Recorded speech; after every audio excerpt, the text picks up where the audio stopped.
While I was abroad for work, my sister rented out my apartment and told the tenants I was never coming back. She said, "You were always more useful gone."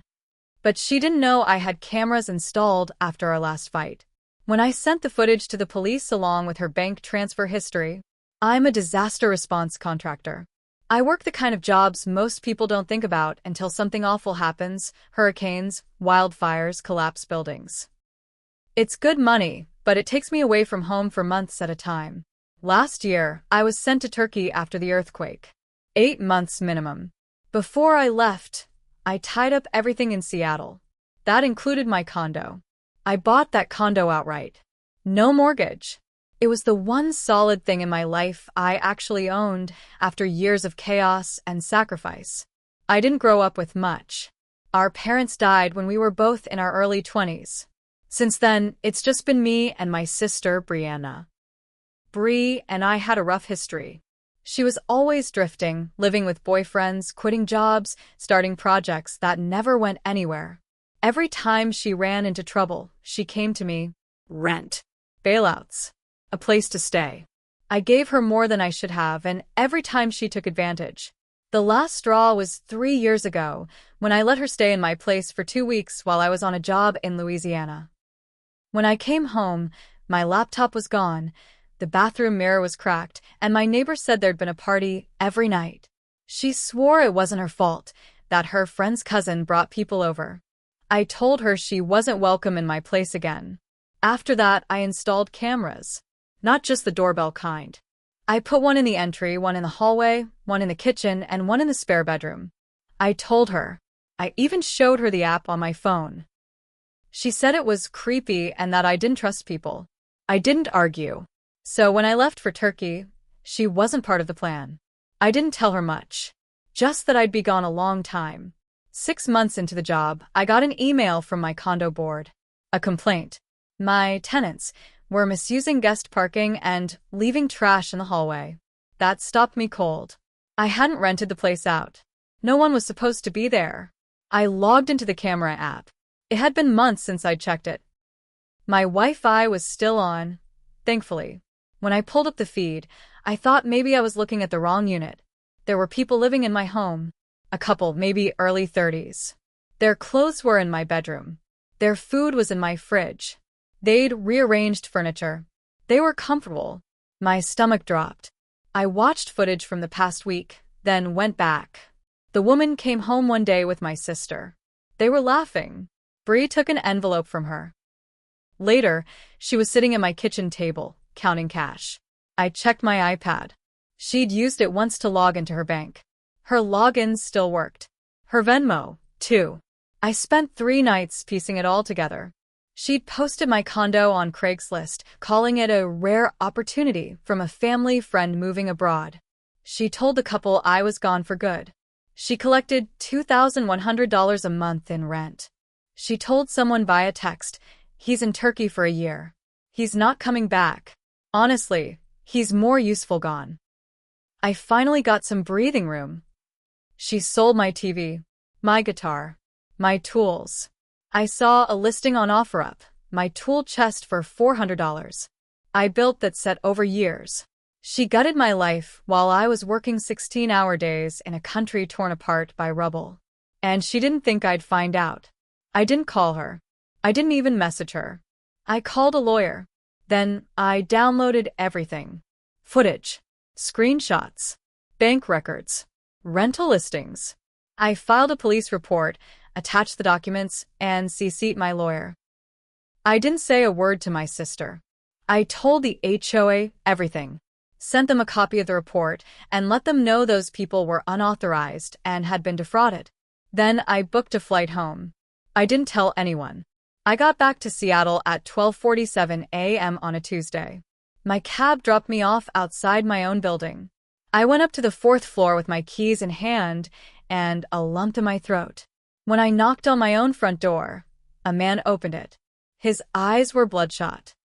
He looked like he'd just gotten up. "Can I help you?" he asked. "Yeah," I said. "This is my place." His eyebrows went up. "I think you've got the wrong." "No, I don't. I own this condo. I never rented it to anyone. Behind him, I saw my kitchen, new dishes, different chairs. None of mine. That's when everything began to unravel. The guy, his name was Mark, didn't believe me at first. I told him I had proof, and he looked uncomfortable. His wife came out a minute later in a robe, holding their dog. Her name was Lacey. She looked at me like I was a threat. I asked them both to sit down. We stood awkwardly in the entryway. I kept my voice calm, even though my hands were shaking. I told them exactly who I was when I left and what I discovered. I showed them footage from the day they moved in, with Brianna unlocking the door and walking them through. Then I showed them the title documents. My name. My ID. Lacey started crying. Mark just kept shaking his head. She said you left the country for good. That this was some kind of family arrangement. They'd signed a fake lease. No agent. Just a Word doc with a phony signature line. My sister had forged my name. I didn't yell. I didn't make threats. I just said, "You've been lied to. I'm not here to kick you out tonight. But you need to know the truth." They were victims too. They'd paid first, last, and a $500 deposit. My sister took every dime. I stayed at a hotel that night. First thing the next morning, I met with my lawyer in person. She filed for an emergency motion to reclaim possession of the unit. We attached everything: camera footage, text screenshots, bank records, even a PDF of the fake lease. That afternoon, I filed for a restraining order against Brianna. The worst part? When I called her that night, she actually picked up. She sounded annoyed. "Why are you calling me so late? I'm home." Pause. Wait. What? I saw the people living in my condo. I saw the footage. I saw the Craigslist ad. I saw your Venmo. Silence. Then laughter. "You're being dramatic. You weren't using it. I needed help. You're never around anyway. You stole from me." She snorted. "You owe me, you know that? You got everything. You were always the golden one. I'm just trying to survive. You committed fraud." "Oh, come on," she snapped. "You're not going to ruin my life over a few months of rent." That's when I told her. The police have the footage. They have the documents.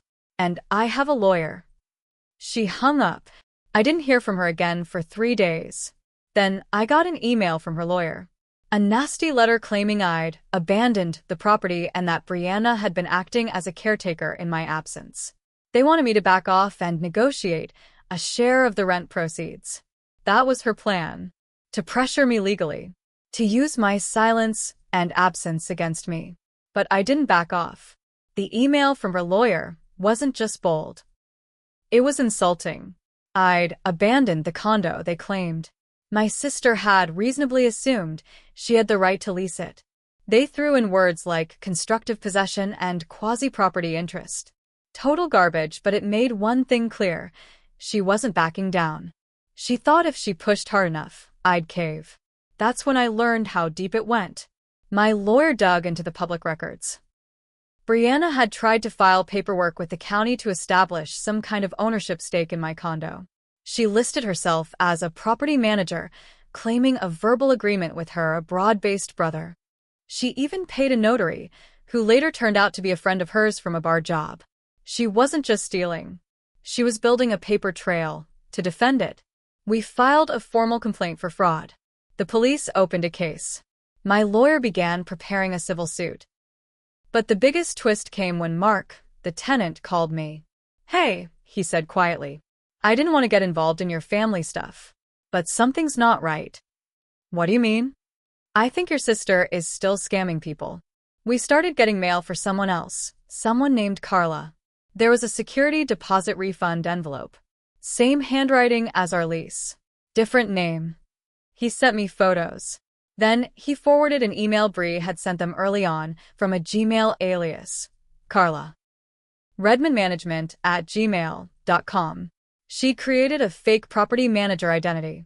And when I checked Craigslist again, there was a new listing for another unit, this time in Tacoma. Same style, same wording. Just slightly different pictures. I was shaking when I saw it. She hadn't just stolen from me. She'd built a side hustle out of it. I sent it all to the detective on the case. They subpoenaed the Gmail account and traced the IP. It was hers. The IP came back to a friend's apartment she'd crashed at in Belltown. I recognized the name. He used to date her. Then came the next blow. The detective called me directly. We have evidence she opened a line of credit in your name last year. $5,000. Maxed it out. That's when something in me snapped. I stopped thinking of her as my sister. She wasn't family. She was a predator who happened to grow up in the same house I did. But I kept calm. I let the police build their case. I kept showing up to court. I gathered every receipt, every login, every message she'd ever sent that could prove her pattern. And while I did that, my lawyer found a way to legally hit her where it hurt. My lawyer filed 2 lawsuits at the same time. 1, civil fraud and theft, demanding repayment for the stolen rent, the missing property, and damages for identity theft.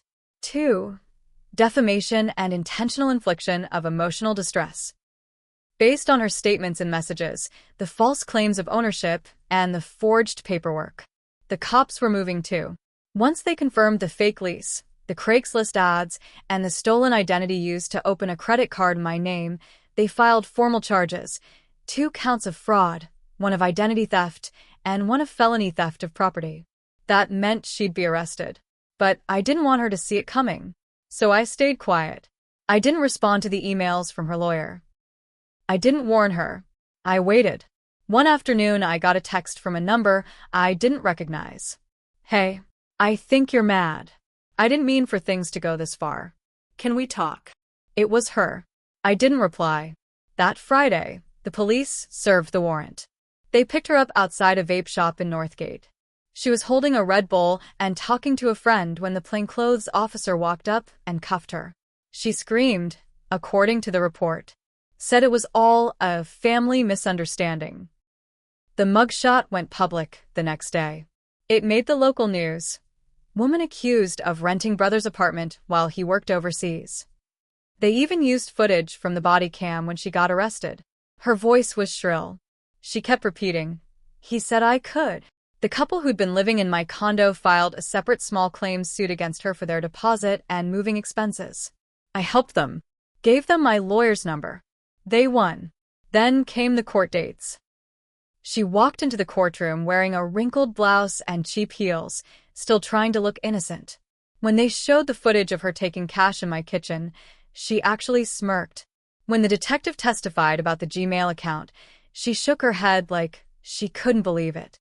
But when the judge read the ruling in the civil case, she froze. She owed me $38,000 in damages, including every dollar she collected, plus penalties. The court ordered her wages garnished and placed a lien on any future assets. The felony fraud charges meant she couldn't open credit under anyone's name again without probation oversight. She took a deal, 3 years probation, 120 hours community service, mandatory counseling. No yal. But no clean slate, either. And for once, she had to live with real consequences. I didn't take her calls after that. She tried a few times. One email, months later, started with, "You ruined my life." No. She ruined her own. All I did was turn on the lights. I moved back into my condo. Got a new couch. Replaced the tools. Repainted the kitchen. I kept one thing as a reminder, though, one frame from the camera footage, paused on the exact moment she took that first envelope of rent. It's in my closet. So I never forget that sometimes family can be the first ones to rob you blind. And sometimes the only justice is the kind you build piece by piece, with silence, patience, and a mountain of proof. She thought I was gone for good. She was wrong.